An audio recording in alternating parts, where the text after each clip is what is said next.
$1 kenaikan harga minyak per barel itu, Mas Aiman, itu memberi tekanan kepada APBN sekitar 10,3 triliun rupiah. Tanpa Selat Hormuz ke depan pun juga kita tidak akan bermasalah. Karena kita bisa ngambil dari? Kita melakukan diversifikasi sumber impor. Kita bisa impor dari tempat lain, Afrika Barat. Ini penting nih. Jadi pasokan minyak BBM ya, minyak mentah, nggak masalah sama sekali. Karena ada banyak alternatif. Afrika Barat bisa langsung ke Sumatera tuh, lurus. Iya betul. Lalu kemudian kenaikan harga minyak di dunia itu berdampak terhadap APBN. Izin Bang, saya boleh ngomong sedikit, Mas Aiman. Saya pengen kembali ke awal diskusi inilah, Pak Ihsan ya. Indonesia, teman-teman sekalian, terutama yang generasi sekarang, dulu terkenal dengan negara yang kaya minyak. Kita dulu produsen besar, sekitar tahun dekade 1990-an, kita produksi sekitar 1,6 juta barel per hari. Kalau dengan konsumsi domestik 1,5, kita masih surplus. Tahun 2004 baru kita menerapkan kebijakan import minyak. Setelah terjadi penurunan produksi domestik yang cukup signifikan. Pertanyaannya di mana? Ini nanti diskusi lain Pak Ihsan, kita bicara soal mafia migas pada waktu itu. Bagaimana mereka mempermainkan sumber alam kita ini, minyak dan gas ini, dijual, selundupkan keluar, dimasukkan lagi ke sini sebagai minyak bersih, kita beli lagi apa yang sebenarnya milik kita. Disitulah permainan. Akhirnya kemarin ditutuplah itu yang namanya apa itu yang migas itu. Petral, kelompok Petral ditutup karena diduga punya afiliasi dengan permainan-permainan seperti itu. Nah, singkat cerita, Indonesia akhirnya mengalami penurunan dalam produksi domestiknya. Tetapi yang pasti Indonesia adalah negara produsen minyak. Itu harus kita ingat dulu.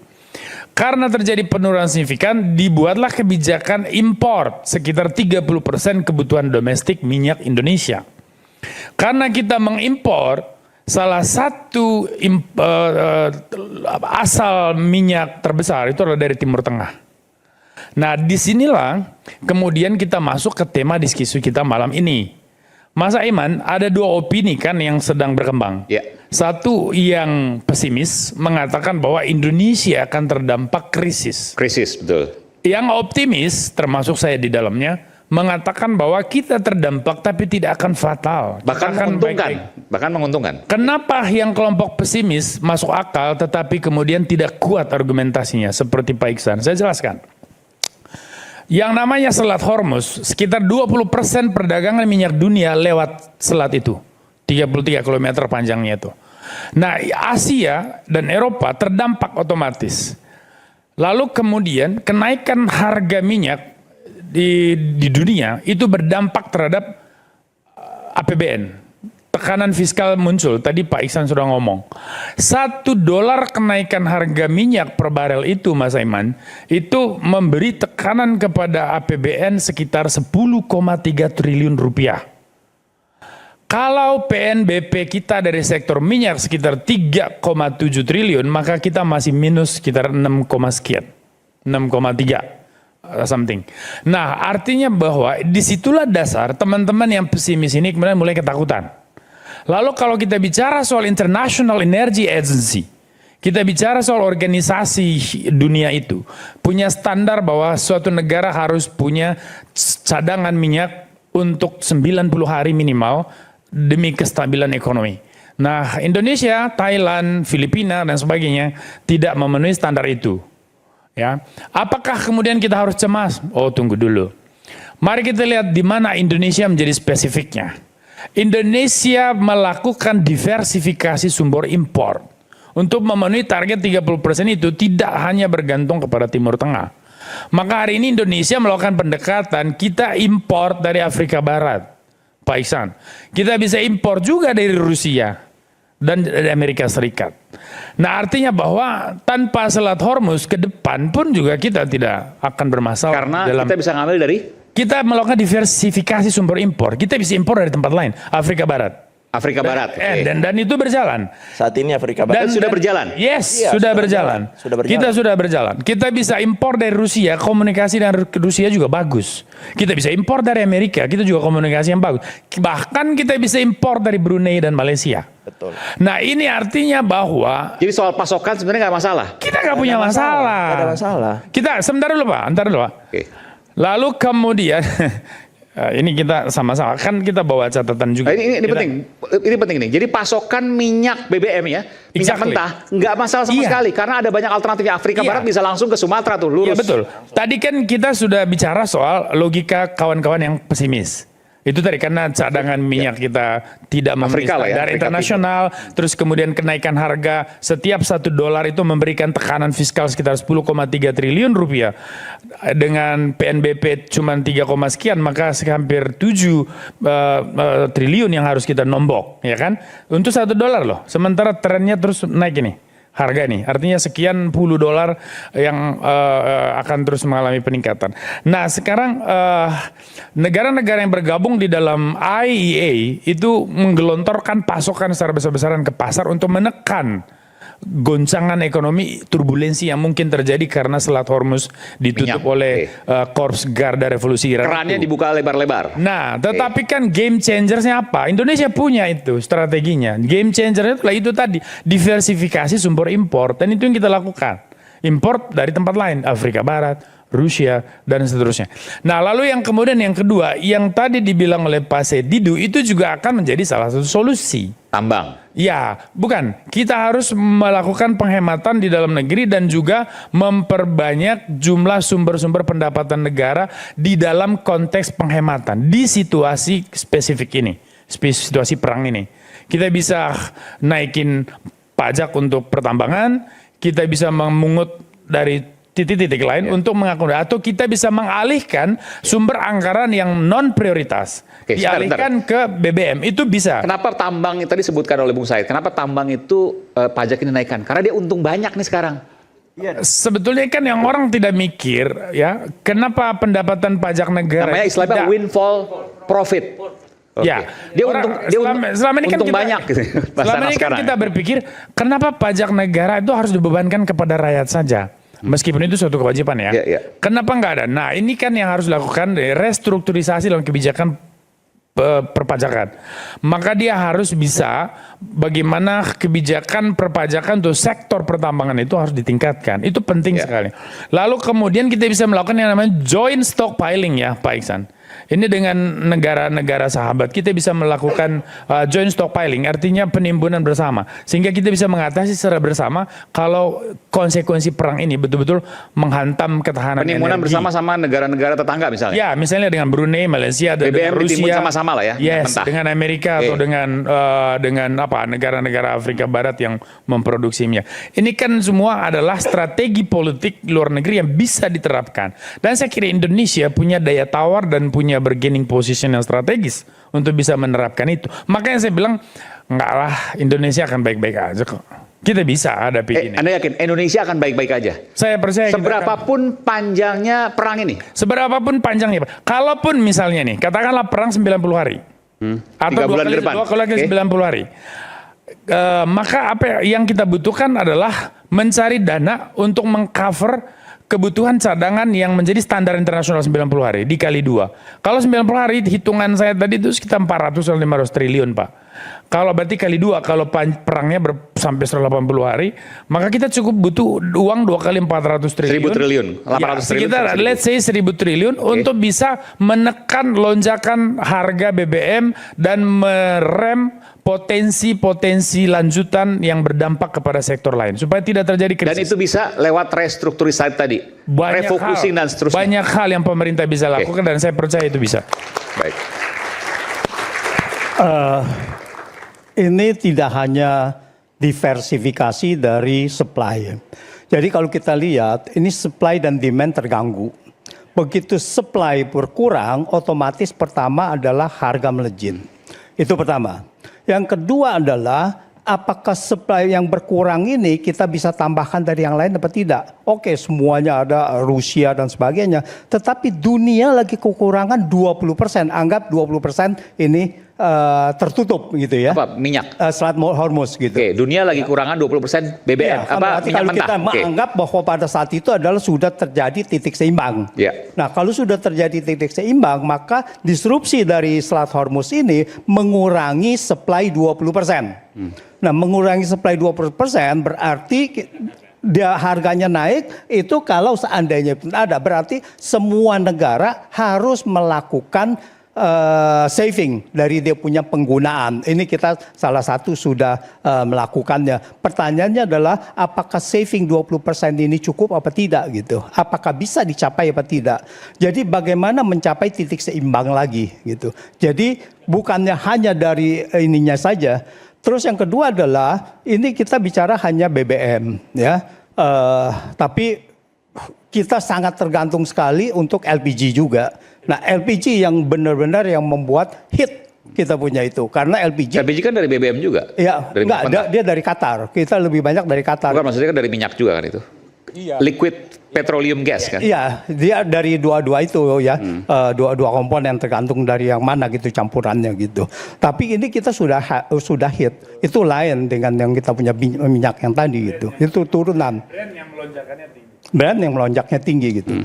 Nah, jadi terus yang kedua tadi sudah diinikan oleh Bang Iksan, yaitu mengenai turunan-turunan dari LNG, yaitu mengenai yang tadi ya kalau pupuk, amonia dan sebagainya itu akan kena dampak gitu. Jadi kita tidak bicara hanya BBM saja. Jadi kita bicara semuanya mengenai bahan baku. Ini yang kita harus antisipasi. Bukannya karena pesimis adalah mengenai BBM-nya.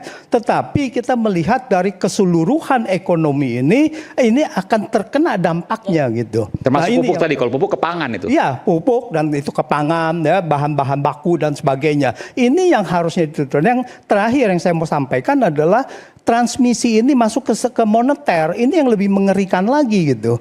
Nah, gimana logikanya tuh? Logikanya adalah begitu dunia itu mulai ada pressure, maka mereka investor-investor akan menarik uangnya dari emerging market, itu akan memindahkan kepada safe haven, kepada negara-negara yang dianggap bagus, baik, dan yang kedua adalah kepada instrumen investasi. Misalkan dia mau ke emas atau ke US dollar atau kemana, dia akan keluar. Efeknya adalah? Nah, efeknya adalah nilai rupiah akan terpuruk gitu. Nah, saya sudah memberikan itu, kita di sini sudah ada historical data, yaitu 2014-2015 dalam 10 bulan, 10 atau 11 bulan, rupiah itu turun 20%. Dari September 2014 sampai September 2015 rupiah turun 20%. 14-15? Tahun 2014-2015. Okay. Itu yang pertama. Okay. Saya sebutnya adalah stres ya, rupiah yang pertama. Yang kedua 2018. Yang pertama itu adalah tapering off ya, itu dari kebijakan. Yang 2018 itu keluar US dollar sekitar berapa? 11 miliar US dollar atau sekian itu. Lalu rupiah anjlok 13,5%. Yang mengerikan adalah pada tahun 2020. COVID. Dalam 1 bulan rupiah turun 20%. Dari 13.675 menjadi 16.575. Okay. Dalam 1 bulan. Berapa uang yang keluar? Uang yang keluar itu adalah cuma sekitar 10 miliar US dollar. Artinya? Artinya itu sangat kecil sekali. Jadi Bisa kalau kita pengaruhnya lihat luar biasa. capital keluar, di sini ada utang luar negeri Indonesia termasuk semuanya dari negara itu, pemerintah dan BI itu sekitar 230 miliar, swasta itu sekitar 200 miliar. Jadi total utang luar negeri kita ada 400 miliar lebih, 430 miliar. Kalau dia keluar 10% dari itu kita sudah rupiah akan kolaps gitu. Nah, jadi hal-hal yang tadi itu jangan sampai terjadi transmisi sampai ke capital outflow. Nah, kalau 10% aja, kalau 430, anggaplah 400 miliar, itu 5% itu 20 miliar sudah. Berarti berapa rupiah? Kurang lebih sekitar ratusan triliun itu ya? Ya, US dollar aja kalau keluar di situ. Ya. Nah, Januari, Februari itu kita cadangan devisa kita turun 4,6 miliar. Makanya sekarang pun masih ada pressure pressure yang tidak bisa kita sudah diintervensi terus tidak masuk. Nah, yang hanya bisa menguatkan rupiah adalah kalau kita ada tambahan utang. Rupiah kita ini sudah diisi kebanyakan oleh utang. Jadi yang tadi stress period yang tadi yang saya katakan itu mereka terselamatkan itu banyak sekali oleh utang. Uang masuk lalu buat intervensi lagi. Nah, inilah jangan sampai. Anda mau bilang gali lubang tutup lubang. Kalau gali lubang tutup lubang sudah lama. Kita udah ini, ya memang sudah ini berapa kali kita bicara Pak Fuad juga Pak Fuad udah paham benar itu. Bukan hanya gali lubang tutup lubang. Kalau kita bicara fiskal, ya itu bunganya aja udah kita bayar pakai utang gitu. Bunganya aja udah buat lubang udah gitu. bayar pakai utang. Ya, saya rasa gitu. Terima kasih. Oke, baik. Ada soal ini? Jadi yang mengerikan itu justru malah bukan di supply di rantai pasok. Bukan rantai pasok yang mempengaruhi APBN, tapi adalah kondisi keuangan kita moneter. Silakan, Pak Fuad. Kondisi moneter kita itu memang ya dari dulu memang ya kurang lebih begitu, ya. Jadi Maksudnya nggak ada yang baru sekarang? iya nggak ada yang baru sebetulnya bahwa dolar itu naik turun. Yang tidak ada masalah dengan fluktuasi dolar kurs itu cuma Amerika. Karena dia memang negara berapa aja dia tenang aja karena dia dolar negerinya, semua rujukannya kepada dia kan. Tapi di luar itu memang semuanya akan menjadi masalah gitu kan rujukannya. Nah, kalau itu pasar juga harus kita tahu budaya pasar itu memang senang mencari sensasi. Di Amerika juga begitu loh.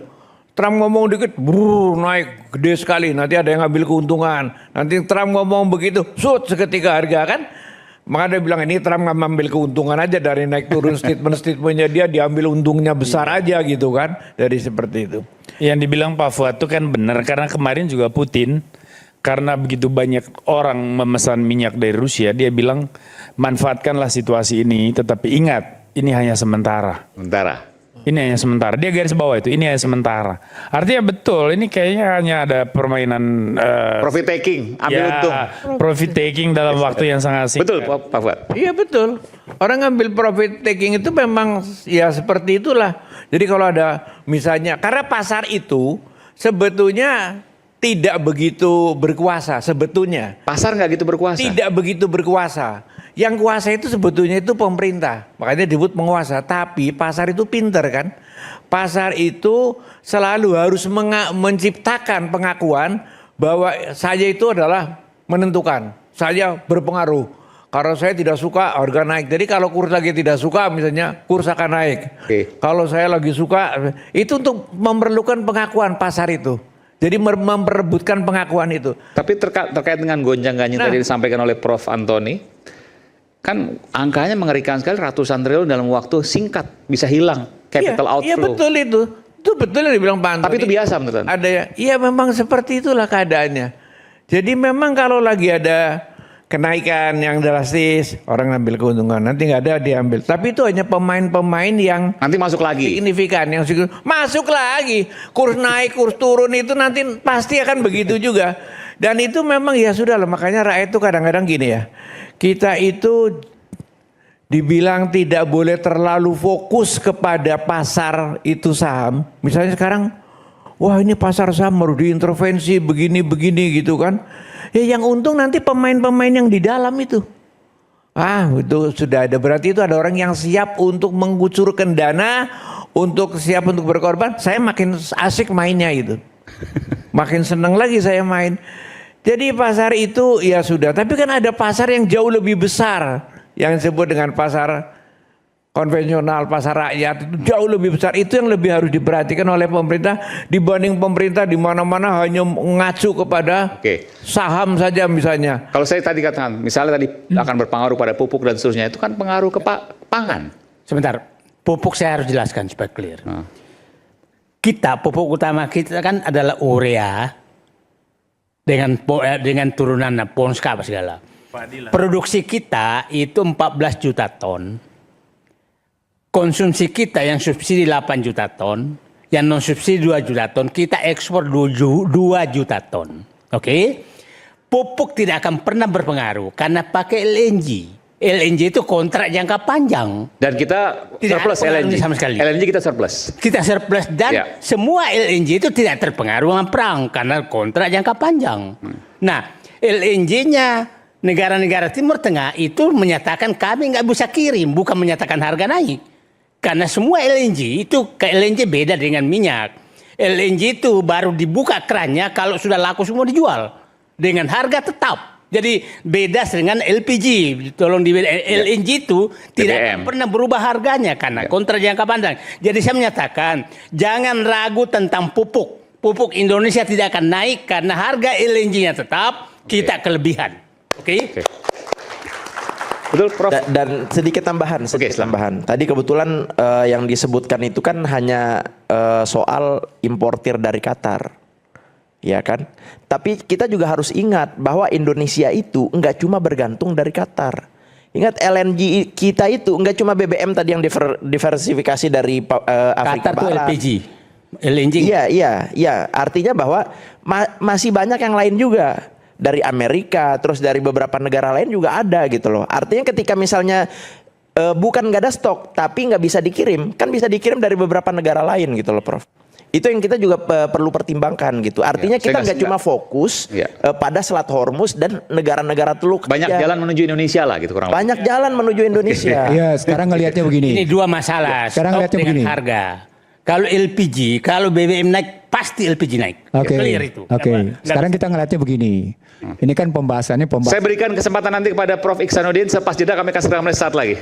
Stay updated. Info terkini masih banyak. Jangan lupa subscribe, like, dan share YouTube official OKZone. Dan selengkapnya ada di okezone.com.